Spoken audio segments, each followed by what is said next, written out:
উপস্থিত হয়েছি মার্কিন দূতাবাসের খুব কাছাকাছি।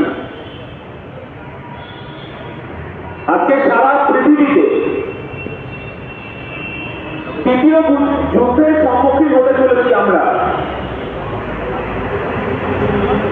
তৃতীয় বিশ্বযুদ্ধ দেখেছি, আর কিছুদিন পরে 9ই আগস্ট 6ই আগস্ট আমরা হিরোশিমা নাগাসাকি আমরা পালন করব। কেন আমরা হিরোশিমা নাগাসাকি দিবস পালন করে থাকি? সারা বিশ্বের শান্তিকামী মানুষ, সারা বিশ্বের গণতন্ত্রপ্রিয় মানুষ, সারা বিশ্বের প্রতিবাদী মানুষ তারা আজকে রাস্তায় নেমেছে। আমরা কি দেখছি? যে মার্কিন সাম্রাজ্যবাদ, মার্কিন পুঁজিবাদ সারা বিশ্বকে তিনি যেভাবে কব্জা করতে চাইছে, আজকে বিশ্বের শান্তিকামী মানুষ, আমরা ইন্ডিয়ান সেকুলার ফ্রন্ট আজকে ক্ষুদ্র পরিসরে আজকে কলকাতার রাজপথে মার্কিন দূতাবাসের সামনে আমরা প্রতিবাদ জানাতে এসেছি। প্রতিবাদ জানাতে এসেছি এই কারণেই যে আমরা 6ই আগস্ট 9ই আগস্ট আমরা দেখেছিলাম পারমাণবিক বোমার যে ভয়াবহতা, আজও আমরা তার যে প্রতিফলন আমরা বয়ে বেড়াচ্ছি।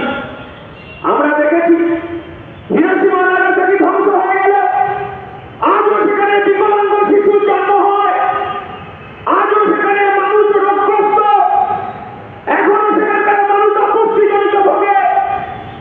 আর আমরা মার্কিন সাম্রাজ্যবাদের যে থাবা, সেই থাবার মধ্যে আমরা ইসরায়েল, প্যালেস্টাইন, আমরা এর আগে রাশিয়া, ইউক্রেন, আমরা দেখেছি কিছু তাদের পুঁজিবাদী দালাল, পুঁজিবাদী রাষ্ট্র তাদের আস্ফালন বাড়ানোর জন্য সাধারণ খেটে খাওয়া শ্রমজীবী মানুষের উপর বোমা নিক্ষেপ করা হয়েছে। সেই দেশের অর্থনৈতিক বুনিয়াদ নষ্ট হয়েছে, ঠিক কথা, কিন্তু মানব জাতির স্বার্থে আজকে সেখানকার শ্রমজীবী মানুষের স্বার্থে যে প্রাণগুলো চলে গেল, আমরা সেই প্রাণ যাতে না যায় তার প্রতিবাদ জানাতে আজকে ক্ষুদ্র পরিসরে আমরা যেতে পারলাম না। আমরা মার্কিন দূতাবাসে যেতে পারলাম না, ঠিক কথা, কিন্তু আমাদের প্রতিবাদের পরিসরটা হয়তো খুব ছোট। কিন্তু আজকে এই মিডিয়ার মাধ্যমে আমরা সারা বিশ্বের কাছে এই বার্তা দিতে চাই, আমরা আর তৃতীয় বিশ্বযুদ্ধ চাই না, আমরা হিরোশিমা নাগাসাকি চাই না। অবিলম্বে মার্কিন সাম্রাজ্যবাদের দাদাগিরি বন্ধ করতে হবে, আর মার্কিন সাম্রাজ্যবাদকেই দায়িত্ব নিতে হবে। রাষ্ট্রপুঞ্জ যাতে হস্তক্ষেপ করে অবিলম্বে এই যুদ্ধ বন্ধ করতে হবে। আমরা বিকলাঙ্গ শিশুর জন্ম হতে এই বিশ্বে আমরা চাই না।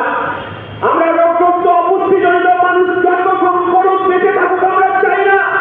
আমরা সুস্থ পৃথিবীর লক্ষ্যে, বিশ্ব মানবতার পক্ষে ইন্ডিয়ান সেকুলার ফ্রন্টের ক্ষুদ্র পরিসরে আমরা এই প্রতিবাদ জানাতে এসেছি।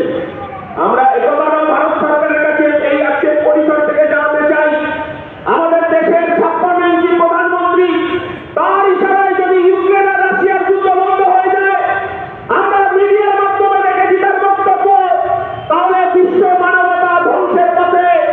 আজকে আবার তৃতীয় বিশ্বযুদ্ধের যে আস্ফালন, আমরাও চাই আমাদের ভারত সরকার রাষ্ট্রপুঞ্জকে হস্তক্ষেপ করার জন্য